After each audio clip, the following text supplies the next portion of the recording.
Good afternoon. How's everybody doing? Great to be learning with you on a Friday, Yom Shishi. Let's light up the darkness. Who's in the house?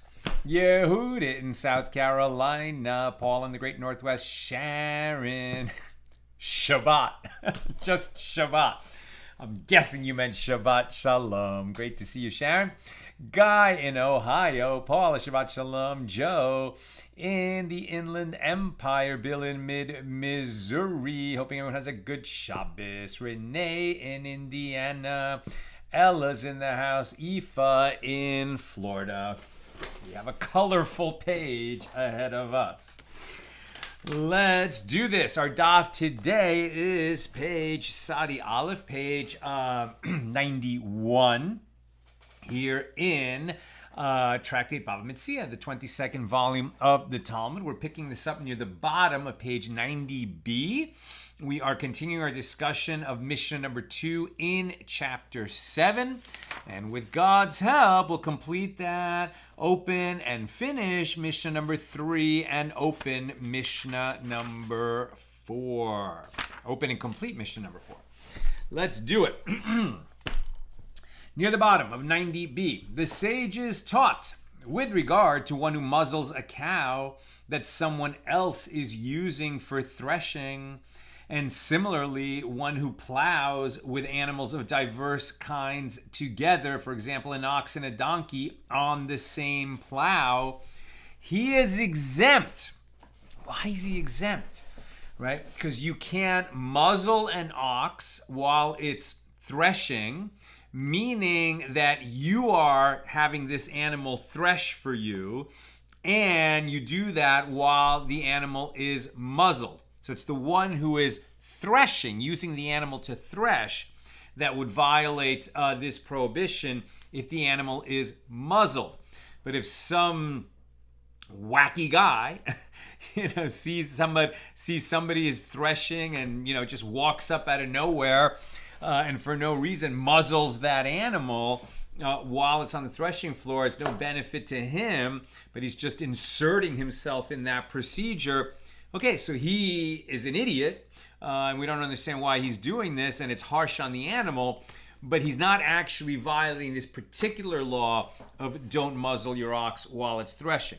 Likewise, you can't work animals of diverse kinds together, right? So, classic example, you have a wagon, you're hauling, some cargo, and instead of having 2 oxen or 2 horses or 2 donkeys pulling the wagon, you have a horse and an ox side by side. That would violate this law of working two animals together. Now, it's interesting. You would think that if you are plowing and your plow is being pulled by a horse and an ox together, that you would obviously be violating this law. Not so fast, because if there's two of you and one guy is leading the two animals and one guy is just focusing on keeping the plow in the ground, so the guy at the plow end of this machinery would not be the one violating this law if there's a guy in front and he's leading the ox and the horse together. Even if he's doing it from behind, it's the one who's causing the animals to work together to pull the plow, not the one who's focused on just keeping the plow in the ground. So if one person is doing that by himself, both plowing and leading the animal, then of course he would be guilty of this. He would be exempt, as only one who threshes a muzzled animal and one who leads diverse kinds of animals together would be the one who is flogged for violating that prohibition. It was stated that the Amoraim, the sages of the Mishnaic period, the sages of the Gemara, of the Talmudic period, disagreed about the following case. If one muzzled an animal with his voice, meaning it was a very obedient animal, and if you commanded it with your voice, don't eat that food while you're threshing my grain, so did you muzzle the animal? You prevented it from eating because it's obedient to you. Is that the same as placing a muzzle on its snout? So if one muzzled an animal with his voice by berating it whenever it tried to eat, and similarly, if he led diverse kinds of animals together by means of his voice without performing any action with his hands, with his feet, just his voice, then what is the law?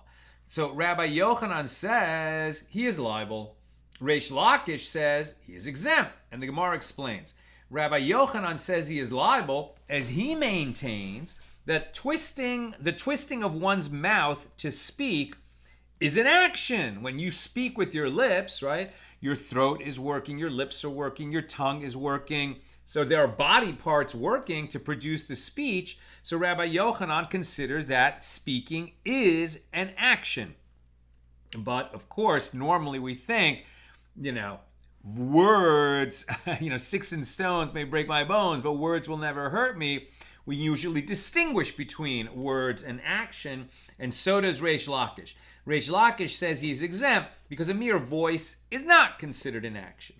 So Rabbi Yochanan raised an objection to the opinion of Reish Lakish. Now we're on page 91a. Baruch atah Adonai Eloheinu melech haolam she'akol niheh b'dvaro.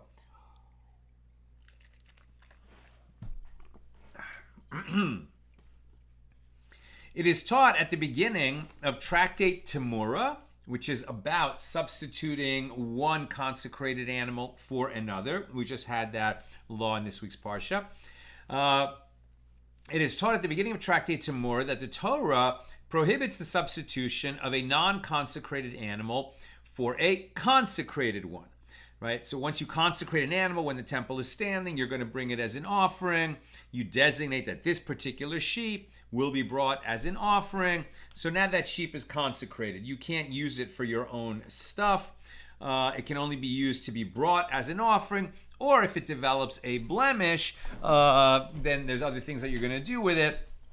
But it is consecrated as an offering. If you then say, you know what, I didn't mean to consecrate that sheep, I'm going to substitute this sheep over here for that sheep. So what did you accomplish when you did that? First of all, you violated the prohibition. It's a written Torah prohibition. You can't substitute a non-consecrated animal for a consecrated animal. So you violated the prohibition. Because it's a prohibition, that consecrated animal remains consecrated. But the animal that you now try to consecrate, the substitute animal, it also becomes consecrated. So what you did is you now establish that both animals are consecrated and you can't use them for your own purposes anymore. So even though it is prohibited to substitute for a consecrated animal, your action in designating that second animal has an effect, namely that it consecrates the second animal. So, the Mishnah in Tractate Tamura on page 2a teaches that that is not to say that it is permitted for a person to effect substitution. Rather, it means that if one substituted a non-sacred animal for a consecrated animal, the substitution takes effect, right? Meaning it's not that you take the first consecrated animal out of its sacred status, but rather that you add the second animal into the sacred status. Now, the non-sacred animal becomes consecrated, and the consecrated animal remains sacred, and the one who substituted the non-sacred animal incurs 40 lashes. He can be flogged for violating a negative prohibition in the Torah. Now, you would only get flogged, of course, if there were two witnesses who saw you do this, and they warned you that if you do this, you would be subject to the penalty of flogging, and then you did it anyway, right in front of them and right after they warned you, then the flogging could happen. So that never really happens, but the fact that it's a flogging offense is important because, as we're going to see, there's this principle that when there's a capital punishment, meaning either execution or lashes, and there's also a monetary punishment, then usually both punishments won't apply. Now, that's the case if the same action produces two penalties. Then you're only going to be subject to the heavier penalty, not both. You don't have included offenses, as it were. You're only going to be subject to the heavier penalty, not both penalties. But it could be that one penalty, let's say a monetary fine, is incurred, just a moment before the physical penalty, and then you would be subject to both because it wasn't the same action that caused both penalties. Let's see how this works. This indicates that now the point of this Tamura Mishnah being brought up is the idea that speech is an action. When you say that you're not allowed to substitute one consecrated animal for another, is it enough to say, oh, I consecrate that animal? Yeah, it is. And then if you say, I am going to substitute this animal for that animal, have you violated that prohibition? Yes, you have. What did you do? Nothing. You just spoke with your mouth. So it would seem that words can be considered an action. This indicates that one is held liable for mere speech, even without an accompanying action. So Reish Lakish said to Rabbi Yochanan, in accordance with whose opinion is this Mishnah? It is in accordance with the opinion of Rabbi Yehuda, who says that one is flogged for violating a prohibition that does not involve an action. By contrast, the dispute between Rabbi Yochanan and Reish Lakish is in accordance with the opinion of the rabbis, who maintain that one is punished only for a transgression that involves a full-fledged action. So even though you violated a negative prohibition, according to the majority opinion, if the thing that you did was speech, that will not lead to lashes. You might have to make an atonement, you might have other problems, but it won't lead to lashes unless there is an action. The Gemara asks, but can you establish and explain that Mishnah in accordance with the opinion of Rabbi Yehuda? After all, it teaches in the first clause, everyone substitutes a non-sacred animal for a consecrated animal, both men and women, meaning both men and women are subject to this prohibition if they, attempt to substitute one non-consecrated animal for a consecrated animal. They're going to be violating the prohibition, but their words have effect, meaning that the second animal becomes consecrated. And we discussed this statement by asking the following question. This term, everyone, what does it add? What is the Tana including by adding this phrase? So we answered that it serves to add an heir, right? The heir of somebody who consecrated an animal and then he died before he could bring it as an offering. And this heir can substitute an animal for an animal that he inherited that had been designated as an offering. And this clause is not in accordance with the opinion of Rabbi Yehuda. The Gemara explains, as if it were in accordance with the opinion of Rabbi Yehuda, doesn't he say that you can be flogged, you receive lashes for something that only involves speech? If it were in accordance with the opinion of Rabbi Yehuda, doesn't he say that an heir cannot effect substitution, and an heir cannot place his hands on the head of an offering? And the Gemara refutes this difficulty. This is not a conclusive proof, as it is possible that this Tana of the Mishnah in Tractate Tamura holds in accordance with the opinion of Rabbi Yehuda with regard to one matter and disagrees with him with regard to another matter. Back to our main subject about muzzling a cow. The sages taught one who muzzles a cow and threshes with it is flogged. He took an action. And he violated a prohibition. He'd only be flogged, again, if he was warned and in front of witnesses, etc. But the point is that the transgression is a transgression that is subject to the penalty of flogging. And, say the sages, in addition, he must pay the owner of the cow 4 kav for a cow, the usual amount that it consumes while threshing, and 3 kav for a donkey, right? So you rented a cow in order to thresh your grain. And so the guy who rented it to you, probably one reason why he rented it to you is because he knew that while it was threshing, it would get a full meal, right? Since you cannot muzzle an ox while it's threshing, it's going to be eating while it threshes.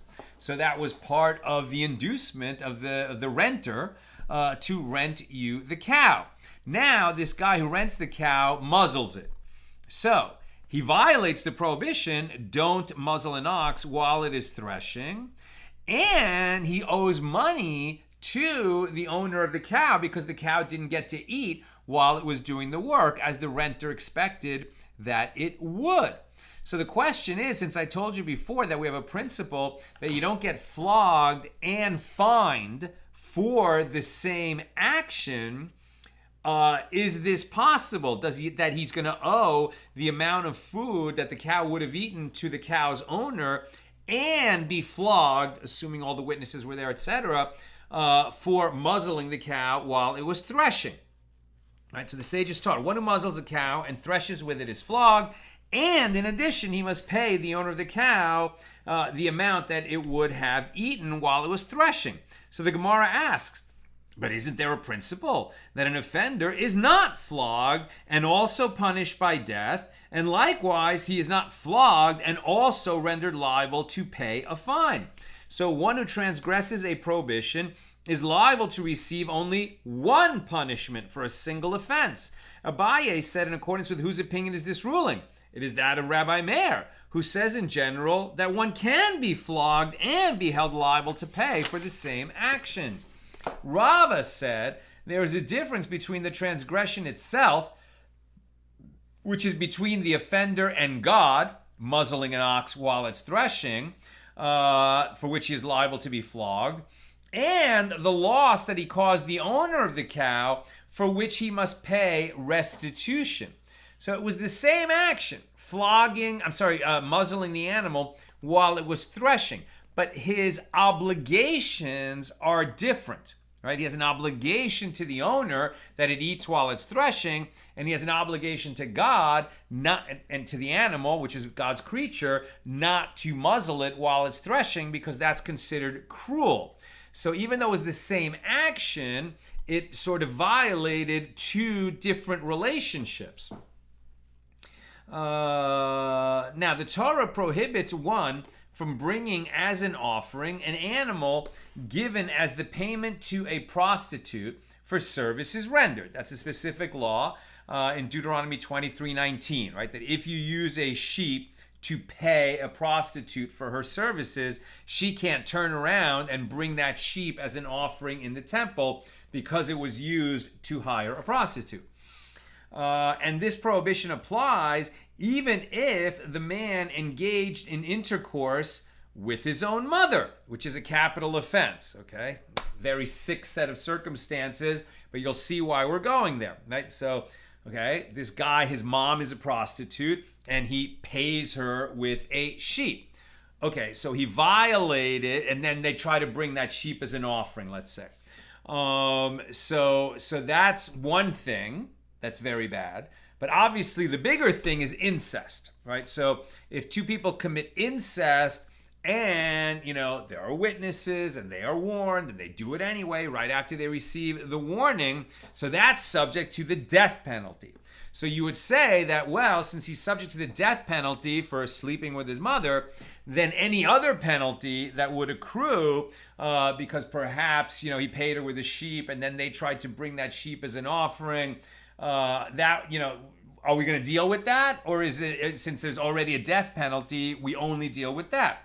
So says the Gemara, or says Rabbi Steinsaltz explaining the Gemara, although this man would certainly not be rendered liable to pay compensation by a court, as he is liable to receive court-imposed capital punishment for committing incest, nevertheless, since he is technically liable to pay compensation, the money is subject to the prohibition as well. So in this case too, despite the fact that the court cannot compel one to pay for the produce that his cow ate, he does owe this sum. Furthermore, if the owner of the produce were to seize this sum from him, the court would not force him to return the money, right? So going back to, he rented a cow in order to thresh with it, and then he muzzled it. So he is liable to be flogged for muzzling the cow. But he also has a liability to the owner of the cow, because the owner of the cow expected the cow to eat while it was threshing. And this guy, the renter, didn't allow that to happen. So a court would only impose the lashes. And this is, by the way, if there weren't witnesses, and so the lashes couldn't be imposed, you would say, well, okay, well then make him pay what he owes the owner of the cow. But actually, when two things come due at the same time, like lashes and a monetary fine, or death penalty and lashes, so even though one of them is off the table because certain conditions weren't met, like the witness wasn't there, or there was only one witness, etc., the fact is, if the two things happen simultaneously, you can't then go do the other one. They're only subject to the heavier one, and even though the heavier one is taken off the table, they still don't get the lighter one. It's just the way it is. So here, he's subject to lashes for muzzling the ox while threshing, and he has this obligation, this debt to the owner. The court will not impose the debt. The court will not collect the debt, the amount of the value of the food that the cow would have eaten while it was threshing, and make the renter pay that to the owner, because the court has the lashes issue. It will not enforce the monetary issue. That's even if the lashes are not enforced, because the lashes are applicable. But he still has that obligation to the owner, and if the owner seized some asset of the renter in order to satisfy that debt, the court also wouldn't step in and reverse, and take away that seizure. Now, Rav Papa stated a different answer. From the time of his pulling of the cow to rent it for threshing, he was rendered obligated to provide its sustenance when it threshes. But as for flogging, he is not liable to be flogged until the time of muzzling. In other words, he was liable to pay the monetary payment before he incurred liability to receive lashes, which means that they are two separate liabilities and both can be enforced by the court.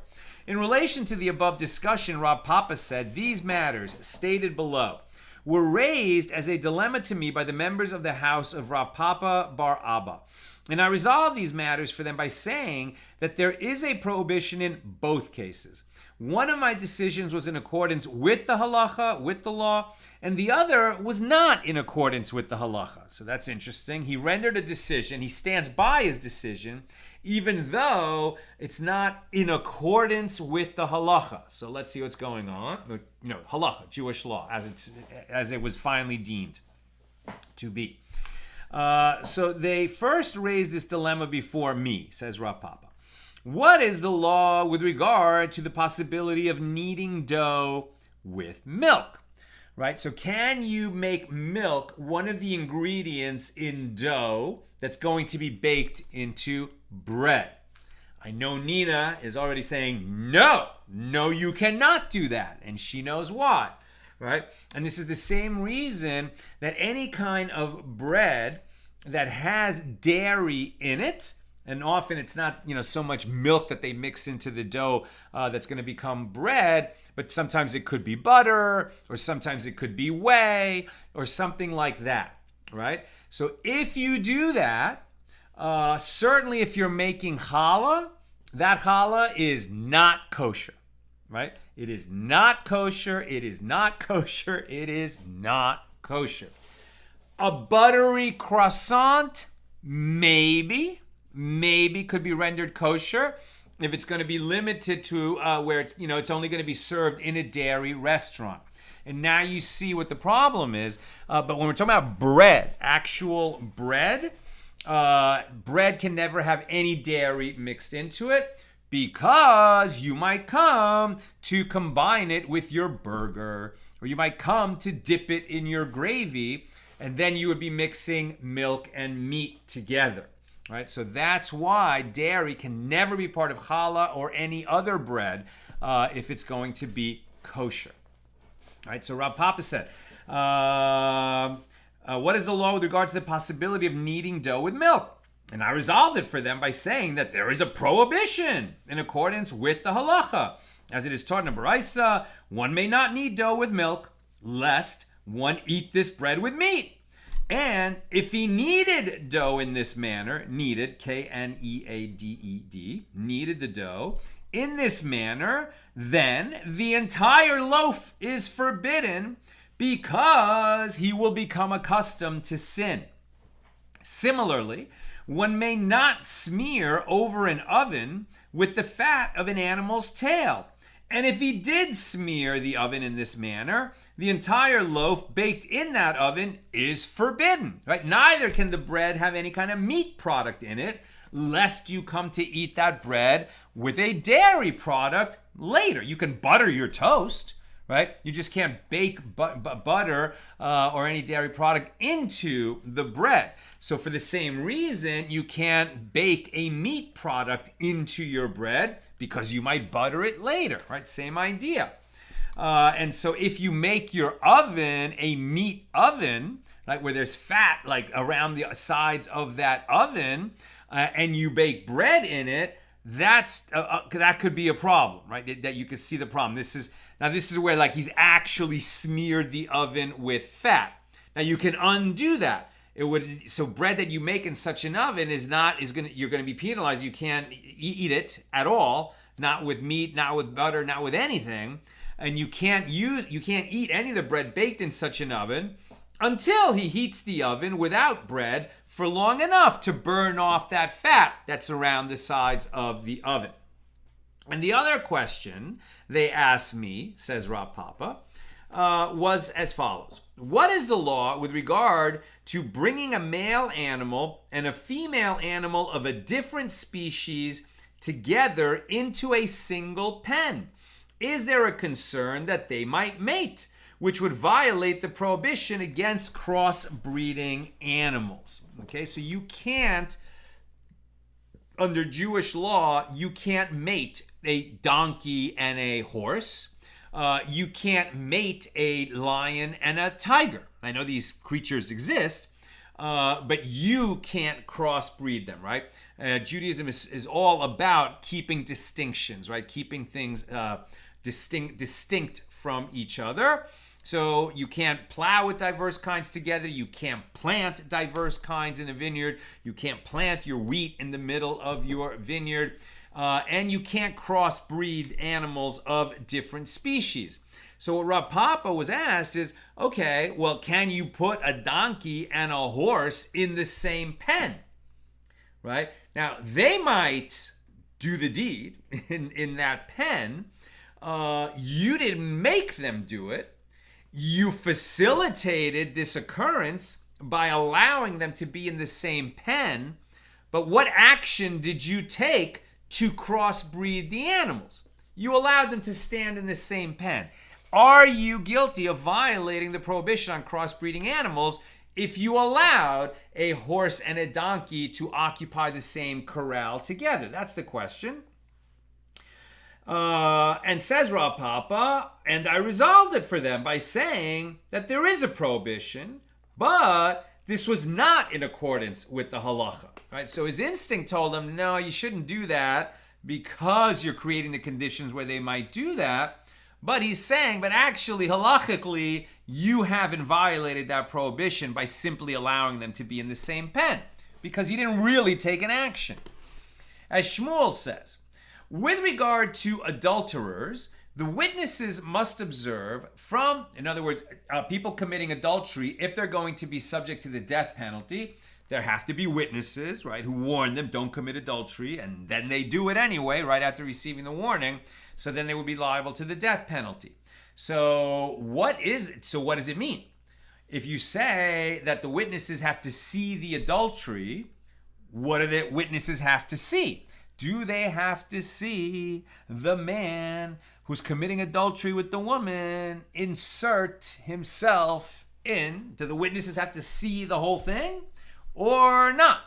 So as Shmuel says, with regard to adulterers, the witnesses, two at least, must observe from when the man and woman appear as behaving in the manner of adulterers, and the witnesses do not need to directly observe the actual moment of the act of intercourse. But with regard to one who crossbreeds two animals of diverse kinds, he is liable only if witnesses attest that he inserted the male organ into the female like a brush into a tube. Quite the metaphor. And this clearly shows that crossbreeding is punishable only if performed manually, not if the animals were merely enclosed together. Because I think that the truth is that, donkeys and horses don't want to do it. I mean, I don't know. I don't live on a farm. I don't know anything. But I do know, just from was it that, I forget the author, but I remember there was a scene in some famous novel where they were breeding racehorses. And, I think the horses didn't want to just automatically do it. And so sometimes, farmers, ranchers, when they want to breed two animals who maybe aren't in the mood, they bring the animals together and make it happen, and a person actually, inserts the male member into the female animal to make it happen. Now, we're going to ask in a moment, is this permitted for animals of the same species? But it is definitely prohibited when you're doing that with two animals of different species. And it's only when you do that, when you manually force one animal to mount another, which are of different species, that you become liable for violating this transgression, right? For violating this prohibition on crossbreeding animals of different species. You have to manually do it. You didn't do it if you just put the two animals in the same corral together. And then when they talk, by the way, about inserting a brush into a tube, it's very nice, this little illustration here. It's sort of hard to tell what that is, but it's actually, the Estee Lauder Max Factor makeup supplies, right? Makeup from ancient times. That is a Roman coal tube. I don't know what it's made out of maybe ivory or something, but it's literally a makeup container, right? And the brush that would go inside was often just a reed, but women would keep their makeup, eye makeup, rouge, lips, whatever, in these kinds of tubes. And it's amazing that such an object has survived for thousands of years. But when they're saying insert the brush into the tube, they mean you're not guilty of violating the prohibition on crossbreeding animals unless you literally stick the brush into the tube, right? The male brush into the female tube. So Rav Achadvoy Bar Ami raises an objection against this opinion from a Baraisa. Had the Torah stated merely, "You shall not let your cattle copulate," I would have said that it is prohibited to assist animals in their mating at all, and consequently, a person may not hold the female animal when a male mounts it. Therefore, the verse states, "You shall not let your cattle copulate with a diverse kind," which indicates that it is prohibited to mate only different species, but not animals of the same type. Meaning, the rancher who wants this particular horse to mate with that particular horse, or this particular, ram to mate with that particular ewe. I think I got those terms right. And he makes it happen. He has not violated the Torah because he's just working within the same species. But why would we think that would be prohibited? There's no crossbreeding of diverse kinds there, but let's keep reading. Now, can one not derive from here by inference that with regard to diverse kinds, holding the animal is also not allowed? Okay, you didn't insert the member into the female, but what about, one animal is larger than the other and they're not going to be able to do it unless they get a little bit of assistance of just holding the female still so that the male can do the thing. So you didn't insert the member, but you held one of the animals. Are you now guilty of violating that prohibition on crossbreeding diverse kinds? This indicates that not only is the act of crossbreeding itself prohibited, but any type of assistance is also prohibited, like restraining the female. But if this is the case, then placing two animals in the same pen should also be considered a violation because you facilitated the crossbreeding. And the Gemara refutes this argument. What is the meaning of the term holding? It means the insertion of the sexual organ. And why does the Tana call it holding? This is a euphemism so that it doesn't have to get into the anatomical descriptors. Rabbi Yehuda says, if one desires to mate an animal of one species with an animal of its own species, it is permitted to insert the male organ into the female, like a brush into a tube. And there's not even a concern due to licentiousness and immoral thoughts here. So there's no crossbreeding problem if you are forcing a male sheep, a male ram, a ram to copulate with a ewe, a particular ram to copulate with a particular ewe. But there might be a concern that somebody who gets involved in the copulation of his, farm animals might have sinful thoughts while he's doing it. And so he just, he should not be involved in, any lovemaking that is not between himself and his wife. It's not that there's a bestiality concern here, but he's still just getting involved with the sexual process of other animals. So you might think that would be prohibited, right? And it's Rabbi Yehuda who says, no, you don't have to worry about that, because when the farmer or the rancher is doing this work, he's not thinking sexual thoughts. This is hard work. It's not easy at all to make this happen. And what he's really thinking about, is having a larger, finer sheep with finer, better wool or whatever he's breeding the animals for. And he's just doing the work that he has to do. There's nothing sexual about that for him. And what is the reason for this lenient ruling that he can do that? It is because he's occupied with his work, and therefore his mind will not entertain sinful thoughts. Now, Rav Achadvoy Bar Ami raises an objection. Now we're on page 91b. Had the Torah merely stated, "You shall not let your cattle copulate," I would have said that a person may not hold the female animal when a male mounts it.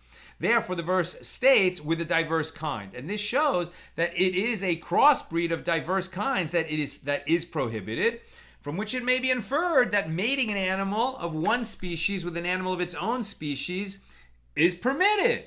And even concerning mating an animal of one species with an animal of its own species, with regard to holding, yes, this is permitted, but with regard to inserting, no, this is not allowed.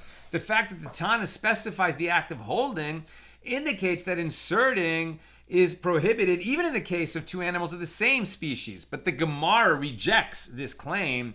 What is the meaning of holding in this context? It means inserting. And why is it called holding? This is a euphemism. Rav Ashi said, this matter was asked of me by members of the house of Rav Nehemiah, the exilarch. What is the law with regard to bringing into the same pen an animal of one species with two other animals, one of its own species and the other of a different species? Is the law that since there is an animal of its own species, it will be drawn after its own species, and therefore there is no concern whatsoever with regard to diverse kinds? Or perhaps one should not act even in this manner in case it leads to crossbreeding. And I resolved it for them by saying that there is a prohibition, but this was not in accordance with the halacha. And the reason for my decision was due to the immorality of the slaves. I reasoned that if they are permitted to engage in this practice, they will intentionally crossbreed and claim that it occurred without their intervention. The slaves can't be trusted around these animals, that they might, create a crossbreed just, for the sake of violating the Torah because they're slaves and they're angry. So in that situation, Rav Ashi said no, but it's not something we need to worry about. So bottom line, you're really only guilty if you physically assist in, helping one animal copulate with an animal of a different species. Just having two of them in the corral, you didn't violate anything. And when we're talking about animals of the same species, then you can do, what ranchers and farmers do when they want to ensure that such animals, because they're breeding them, will complete the deed. And that completes our discussion, Mishnah number 2. Mishnah 3. If a laborer was performing labor with his hands but not with his feet, or with his feet but not with his hands, for example, pressing grapes, just walking on them, or even if he was performing labor only with his shoulder, this one may eat the produce of the field. Rabbi Yosef, the son of Rabbi Yehuda, says a laborer may not eat unless he performs labor with his hands and with his feet.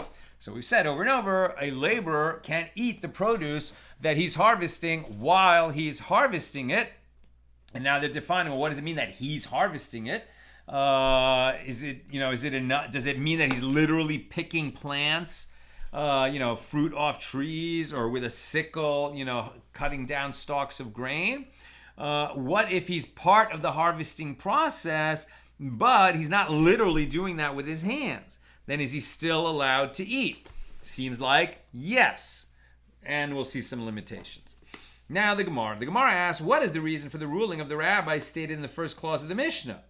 Right? If he was performing labor with his hands but not his feet. So the Gemara explains that the verse states, when you come into your neighbor's vineyard, since the Torah, you may eat while you're there, while you're working, you can eat, but you can't, take stuff into your basket and take it with you. And from there, we derive that a laborer can eat while he's harvesting. Now, since the Torah does not specify a particular kind of task while you're in your neighbor's vineyard, it is understood as referring to any labor he performs, so long as it's a labor associated with harvesting, right? As we saw before, if he's digging ditches, no. Now, the Mishnah teaches that Rabbi Yosef, the son of Rabbi Yehuda, says a laborer may not eat unless he performs labor with his hands and with his feet. That's not the law. And the Gemara asks, what is the reasoning of Rabbi Yosef, the son of Rabbi Yehuda? The Gemara explains the law is like that of a threshing ox. Just as one is not required to let an ox feed unless it is performing labor with its hands and with its feet, right? All 4 feet. So too, a laborer is not entitled to eat unless he is performing labor with his hands and with his feet. With regard to a similar issue, but that's not the law. Even if he's just putting his shoulder, to help others push the wagon where they're loading, the harvested produce, then he can eat also. Now, with regard to a similar issue, Rabba bar Rav Huna raised a dilemma. If one threshed with geese and chickens rather than with 4-legged animals, then what is the law according to Rabbi Yosef, the son of Rabbi Yehuda, who says you have to use all 4 legs? And the Gemara clarifies the sides of the dilemma. Do we require threshing with all its force as it is for this reason that an ox must thresh with all four of its legs, and that condition is fulfilled here, as these geese and chickens, they're using what force they have. They only have 2 feet. Or perhaps we require that the animal must actually perform labor with its hands and its feet, meaning with 4 limbs. And this is not the case here. Well, no answer was found, so this dilemma was left unresolved. Teiku. Rav Nachman says that Rabba Bar Avu says, with regard to laborers in a vineyard, until they have walked lengthwise and crosswise in the wine press, meaning the first stage of making wine, they may eat grapes as they are performing labor with grapes, but they may not yet drink wine since their labor has not produced wine. Once they have walked lengthwise and crosswise in the wine press, they are now performing labor with wine as well, and therefore they may eat grapes and drink wine. And that concludes our discussion of Mishnah number 3 here in chapter 7. Mishnah number 4. If a laborer was performing labor with figs, he may not eat grapes. If he was performing labor with grapes, he may not eat figs, as he may eat only the type of food with which he is working. This is the law, even if he was employed to perform labor with both types of produce, but is currently performing labor with only one of them. But he may hold himself back from eating until he reaches a place of good quality grapes or figs and eat from these, as they are the same type of food. And with regard to all these cases, the sages said that he may eat only at the time of work. But due to the obligation to restore lost property to its owners, i.e. so that the workers would not neglect their task, the sages said that laborers may eat as they walk from one row of a vineyard or plantation to another row, and upon their return from the winepress. And with regard to a donkey, it is permitted to eat when it is being unloaded. And this statement will be explained in the Gemara. That's Mishnah number 4.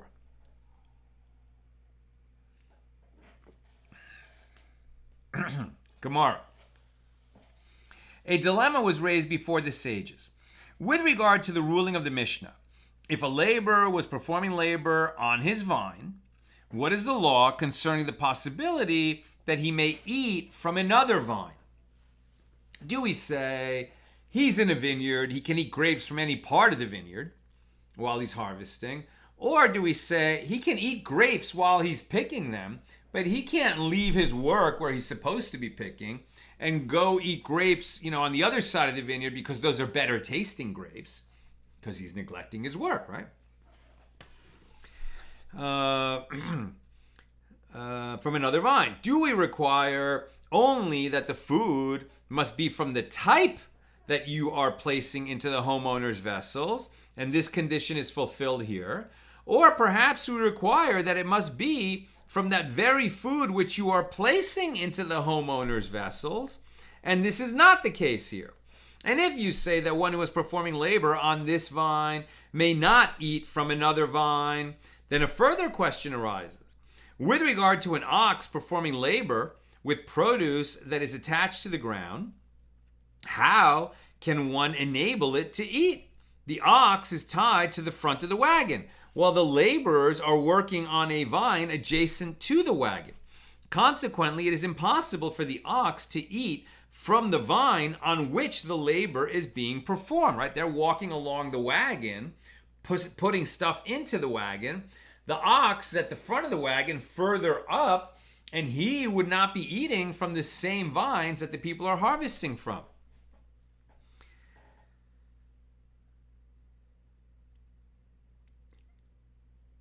Rav Shesha, the son of Rav Edi, said, in the case of long branches, it is possible for the animal to perform labor at one end of the branch while eating from the other. And this difficulty has been resolved, but the original dilemma remains. The Gemara therefore suggests, come in here a resolution from the Mishnah. If a laborer was performing labor with figs, he may not eat grapes. And this indicates that if the two types of produce are figs and other figs, similar to the figs and grapes mentioned in the Mishnah, then he may eat. So now if you say that one who is performing labor on this vine may not eat from another vine, well, then how can you find these circumstances? Rav Shesha, the son of Rav Edi, said the ruling of the Mishnah stated with regard to a hanging vine. And he eats from one edge of the branch while working on the other side. The Gemara offers a different suggestion. Come in here, a resolution. But he may hold himself back from eating until he reaches a place of good quality fruit, and then he eats. And if you say that one who is performing labor on this vine may eat from another vine, well then let him go and bring and eat. Why must he wait until he reaches that particular vine? And the Gemara answers there, the reason is due to the neglect of work caused by the laborer walking to the other vine. We do not raise the dilemma with regard to that case, as he may certainly not stop performing his labor to go and eat elsewhere in the vineyard. When the dilemma was raised before us, it was with regard to a case where his wife and children are present. What is the law as to whether his family members, who are not performing labor, may bring him fruit from another part of the vineyard? He's working. If they bring him the fruit, he's eating fruit of the same type from the same vineyard, and he's not interrupting his work. So why not? Once again, the Gemara suggests, come in here. With regard to all these cases, they said that he may eat only at the time of work. But due to the mitzvah to restore lost property to its owners, the sages said that laborers may eat as they walk from one row to another row and upon their return from the wine press. It's like there's a limit, right? They can eat as much as they want while they're working in the vineyard, but not in such a way that it's going to, take them away from the work that they were hired to do. So while they're picking grapes, they can eat some, but they can't just stop the work here, go where the good grapes are somewhere in another part of the vineyard, take a 15-minute unauthorized break to do that, and then come back and work. That they cannot do. Now, the Gemara says, the sages assume that the basic principle of this law is that a laborer who is walking is considered like one who is performing his labor, and it is therefore permitted for him to eat. Like when he's going from one row to the next, he can be eating at that time. And yet, it is due to the mitzvah to restore lost property to its owner that he may eat, whereas by Torah law, he may not eat because he's not working at the time when he's walking from one row to another. But if he is performing labor, why is he not allowed to eat? So apparently this indicates that one who is performing labor on his vine may not eat from another vine, and therefore once he starts walking and is no longer alongside the vine, he may not partake of it by Torah law, even though the sages might allow him by rabbinic law. But the Gemara refutes this. No, actually I could say to you that one who is performing labor on this vine may even eat from another vine, but a laborer who is walking is not considered like one who is performing labor. The reason that he is not permitted to eat by Torah law is not because he is performing labor on a different vine, but because he is walking at the time, going from one place of working to another, and that he's not technically engaged in the labor at that moment. And the Gemara cites a different version of this discussion. There are those who say as follows. The sages assume that a worker who was walking is not considered like one who is performing his labor, and this is the reason that the Baraisa says that he may not eat by Torah law, because he's not considered like one who is performing his labor at that moment. And this indicates that if he is performing his labor, he may eat by Torah law. So apparently it may be inferred that one who is performing labor on this vine may eat from another vine. Gemara says, no, this is not a proof. Actually, I could say to you that one who is performing labor on this vine may not eat from another vine, but a worker who is walking is like one who is performing his labor. After all, how is he going to get from one row to the next so that he can continue the work? Of course he's walking, but that's not a break. He's walking from one place of labor to another place of labor so he can continue his work. Of course he's still working. I'm almost done. Questions or comments, please get them in now.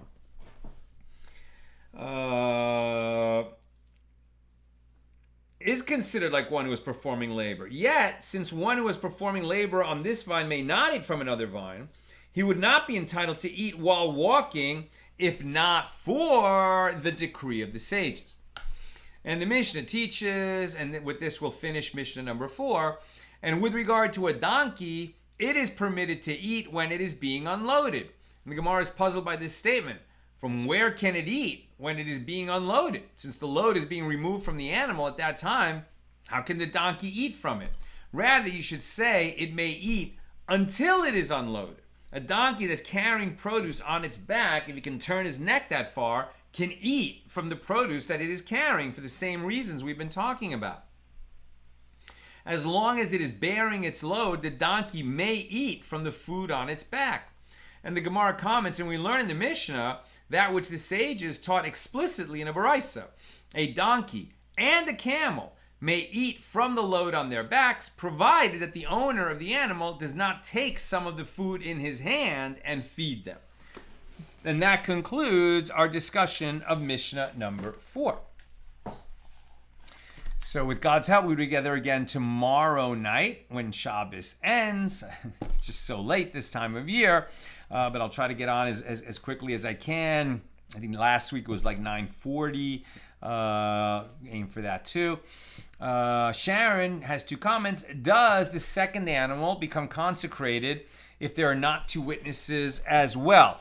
Yes, because right, it's not that you need witnesses for consecration. It's that you would need witnesses, for court-imposed penalty. So if this guy, admits that he consecrated, I guess what you're saying is if he denies it, he says, no, I didn't do that. And a witness says, yes, you did. But there's only one witness. So then is the animal consecrated? That's a really good question. If he denies it, and we don't have 2 witnesses to it, then I think that the court cannot establish that second animal as consecrated, not by court order. But between him and God, yeah, he knows if he tried to do this and violated the prohibition, and then that second animal would be consecrated. Sharon also says, wasn't Jacob a master of animal husbandry, which is how he bested Lavan? Right. When he was saying, I'll keep the ringed and speckled goats, and you keep all the rest. And then, the Torah says that he was able to put some sticks or some reeds or rods near the watering trough, and somehow, he produced the next generation of goats, produced a superabundance of the kind of goats that he said would go to him. Was that just a miracle that God performed, or was Jacob just so good at breeding animals, that he was able to finally start to recoup all those lost wages, that he lost because Lavan kept ripping off his son-in-law. Right, so it sounds like he definitely had that expertise. And also Chaim says, so if a prostitute is paid with grain, is that grain subject to tithing, or if paid with sheep, is that income tithable? Is not all her income tainted? I mean, that's such a good question, Chaim. The only thing we know is prohibited is to use the hire of a prostitute as an offering. That's prohibited. But interestingly, it doesn't say... I don't know that the Torah says that a woman cannot be a prostitute. Like, you can't marry a prostitute. There's all kinds of problems, obviously, and married people can't, cheat. But I don't think that it's prohibited to be a prostitute, and therefore, that income can be tithed. Now, you could say, well, wait a minute, what about teruma? Right, the first 2%, but that's a produce that comes from a field. By the time it's paid to her, right, if you pay her with grain, it has to already have been tithed. She could say, okay, but if it's not a chaver who's paying me, it's demai, and so she might want to then tithe it. But we've already seen that there's no issue of teruma of demai, right? So what you would only have is meiser, right? The first tithe to a Levite.